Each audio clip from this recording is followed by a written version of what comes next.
let's talk whiteness. It's fairly weird that, say, England is white, but then New England is more white.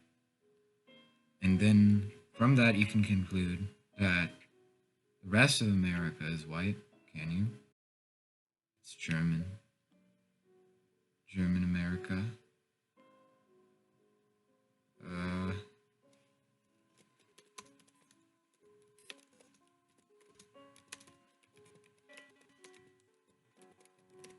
in German America is diffused into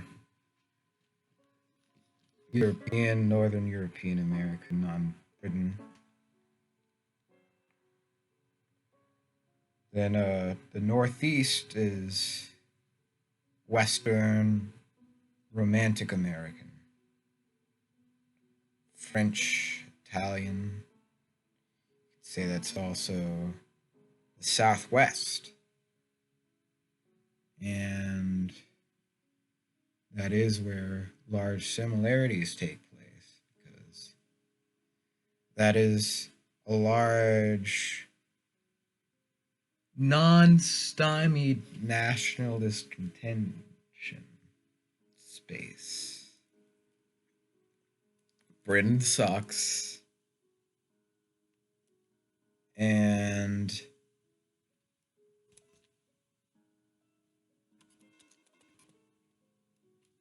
Germany is full of fascists. Notably, too, Scandinavians,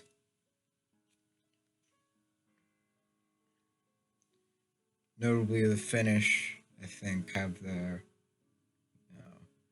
quiet sort of nationalism due to the fact that they fought off the Russians, but they're in just that corner, similar to where they are in Europe in the north.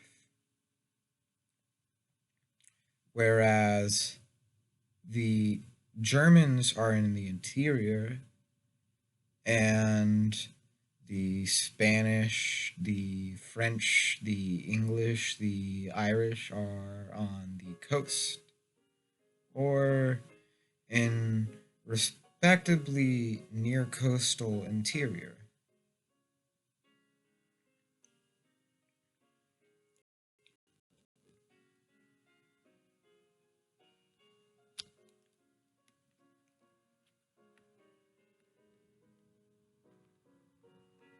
Now,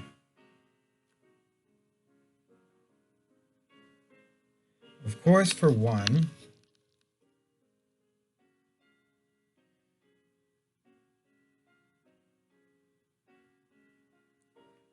there's differences between the Spanish populations. There's Cubans, there's Asian populations in Hawaii, there's black population, and then there's also a few Native American populations, different ones.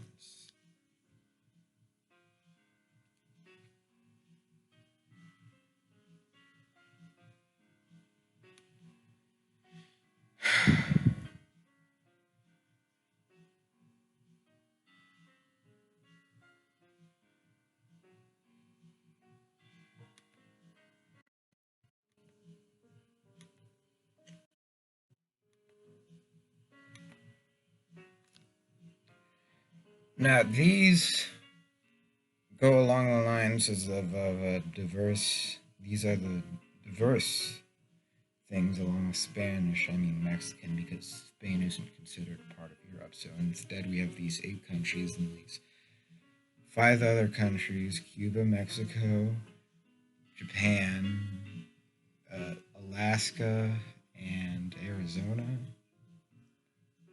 which Oklahoma, that's 6.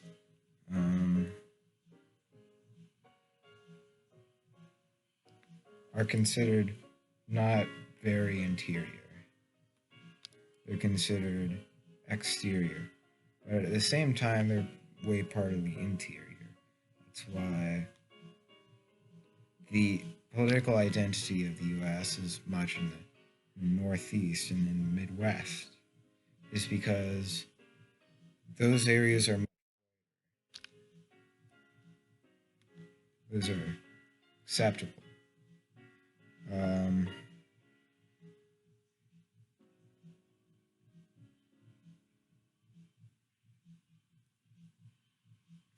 but whereas the South has blacks and it's uneducated, so it's not really the ideal.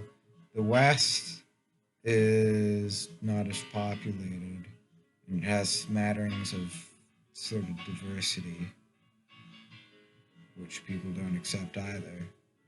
So it's a very fractured picture if you really look at it from like some sort of weird race realist perspective where the only people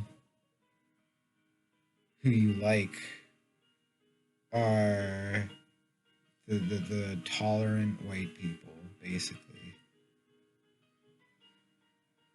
because they're not around minorities. Of course, you know, we might say on the same token that, even if you live around minorities, you're not around minorities. That's what's called segregation. And that the commonness of something can be misinterpreted,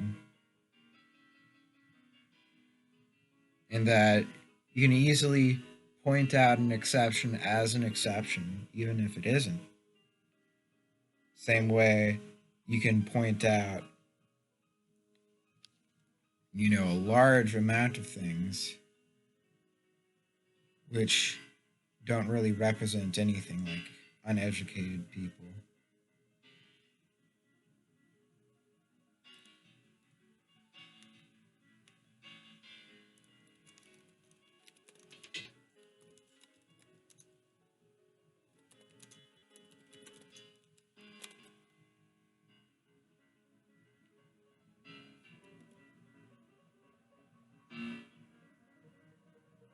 But it's very important to see the U.S. as a European nation, because not as a good thing, but as Europe is where fascism happened. It's where the French Revolution happened, which you could see as kind of pretty cool.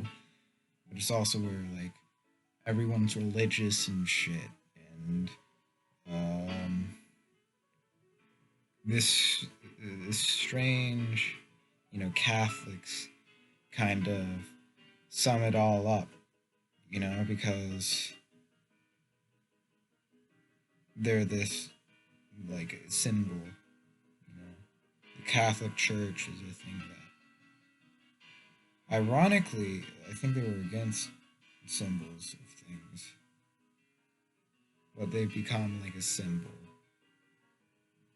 Are you the Christians? Are you the Christians? I don't know.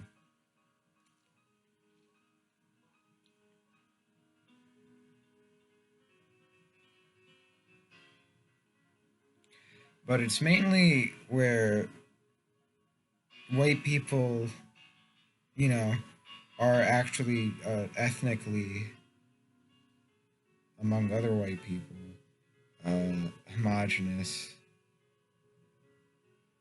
that you have too much racism.